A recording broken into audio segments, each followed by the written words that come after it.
Faridpur press ক্লাবে নবাগত জেলা প্রশাসকের সঙ্গে সাংবাদিকদের মতবিনিময় সভা অনুষ্ঠিত হয়েছে।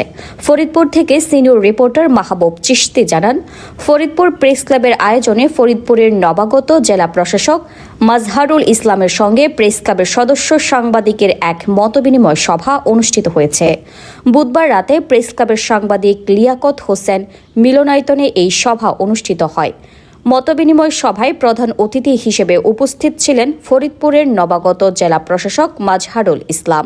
ফরিদপুর প্রেস ক্লাবের সভাপতি কবিরুল ইসলাম সিদ্দিকের সভাপতিত্বে এবং সাধারণ সম্পাদক মাহবুব হোসেন পিয়াল এর সঞ্চালনায় সভায় ফরিদপুর প্রেস ক্লাবের সাবেক সাধারণ সম্পাদক, বিশিষ্ট লেখক ও গবেষক মফিজ ইমাম মিলন, সিনিয়র সদস্য বীর মুক্তিযোদ্ধা আমিনুর রহমান ফরিদ, বীর মুক্তিযোদ্ধা মিজানুর রহমান মানিক, জাহিদ রিপন, শেখ মনির হোসেন, আশরাফুজ্জামান দুলাল, রেশাদুল হাকিম, হাসানুজ্জামান, কামরুজ্জামান সোহেল, শাহাদাত হোসেন তিতু, বেলাল চৌধুরী, মাসুদুর রহমান তরুণ, শফিকুল ইসলাম মনি, সাজ্জাদ হোসেন রনি, সঞ্জীব দাস, নার্গিস আক্তার, আসাদুল হক, জাহিদুল ইসলাম, মোহাম্মদ সেলিম মোল্লা, এস এম রোবেল, বিজয় পোদ্দার, এস এম মনিরুজ্জামান, আবিদুর রহমান নিপু সহ অন্যান্য সদস্যরা সভায় বক্তব্য রাখেন। এ সময় জেলা প্রশাসক মাজহারুল ইসলাম বলেন, সাংবাদিকরা সমাজের দর্পণ।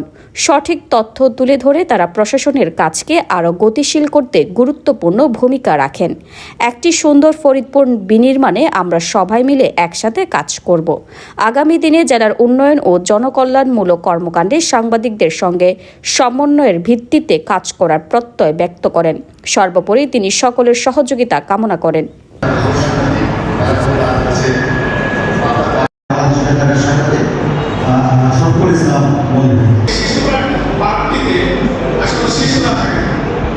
নতুন করে